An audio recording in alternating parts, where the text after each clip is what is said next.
Disclaimer: This channel does not promote any violent, harmful, or illegal activities.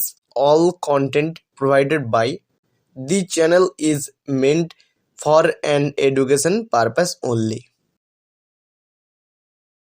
Hello guys, welcome to my YouTube channel Film Bangla. তো guys আজকে আমি যে মুভিটি explain করবো সেই মুভিটির নাম হচ্ছে চাপা। তো চাপা মুভিটিকে আমি যে এক্সপ্লেন করবো, চাপা বাংলা মুভিটিকে তো এক্সপ্লেন করবো যে মুভির গল্পটা কী আছে, এই মুভিতে কী অভিনয় করছেন, এর গানগুলো কী আছে, সেগুলোর সম্বন্ধে বলবো এই ভিডিওতে। চলো ফ্রেন্ডস, বেশি কথা না বলে আজকে ভিডিওটা স্টার্ট করা যাক। তো ফ্রেন্ডস, আমি এখানে লিখে রেখেছি চাপা 2009 ফিল্ম।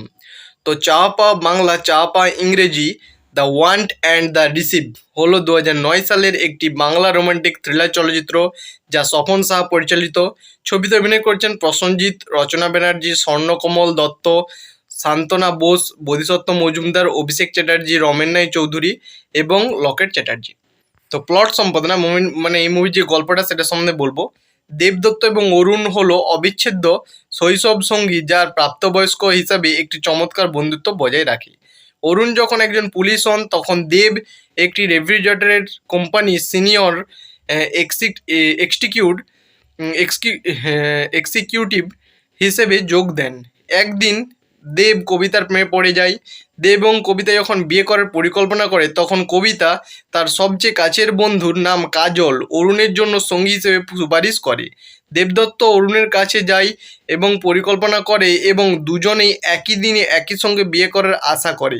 কিন্তু জিনিসগুলি এলোমেলো হয়ে যায় যখন অরুণ একটি গাড়ি বোমা নিষ্ক্রিয় করার সময় নিজেকে আঘাত করে। সে এতটাই বাজেভাবে পুড়ে যায় যে ডাক্তারের সব আশা ছেড়ে দেয়। আঘাতের শিকার হয়ে মৃত্যুবরণ করা অরুণ দেবকে কাজলকে একটি চূড়ান্ত উদাহরণের জন্য আনতে অনুরোধ করে।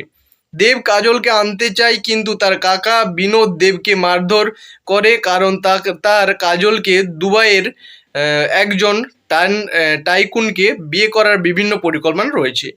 দেব হতাশায় কাঁপতে কাঁপতে অক্ষত অবস্থায় হাসপাতালে ফিরে আসে। এরই মধ্যে কবিতা অনুষ্ঠান স্থলে উপস্থিত হয়। দেব অনুরোধ করেন এবং কবিতাকে কাজল চরিত্রে অভিনয় করার জন্য প্রার্থনা করেন। শুধুমাত্র একটি নিঃশ্বাস উদাহরণের জন্য একজন মৃত ব্যক্তির শেষ ইচ্ছা হিসেবে অরুণ কাজলকে কখনো দেখেননি।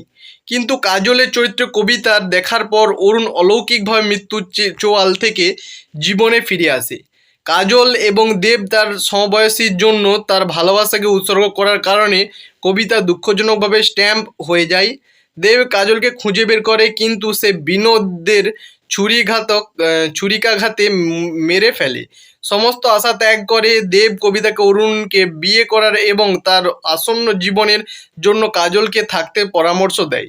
একটি বোবা কবিতা সবকিছু বিসর্জন দিতে প্রস্তুত, কিন্তু বিয়ের দিন অরুণ প্রকাশ করে যে তিনি বলিদানকারী দম্পতির প্রতিটি পদক্ষেপ জানেন এবং শেষ পর্যন্ত বিচ্ছিন্ন এবং পরীক্ষিত প্রেমিকার পুনরায় একত্রিত হয়।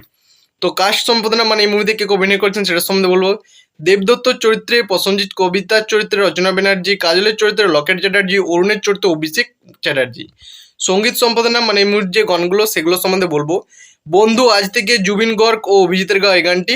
আজ মন চাই সে চাওয়াতে, তুমি আছো মনের ঘরে, শুধু চাই দেখানো ডুয়েট ভার্সন, শুধু চাই দেখানো মহিলার কণ্ঠে, শুধু চাই দেখানো পুরুষের কণ্ঠে। তো ফ্রেন্ডস, এই ছিল আজকে ভিডিও যদি ভালো লাগে থেকে তো প্লিজ ভিডিওতে একটা লাইক করবে। চ্যানেলে যদি কোনো বন্ধু নতুন থাকো প্লিজ চ্যানেলটাকে সাবস্ক্রাইব করে পাশে থাকা বেল আইকনটাকে দেবে অল সিলেক্ট করবে।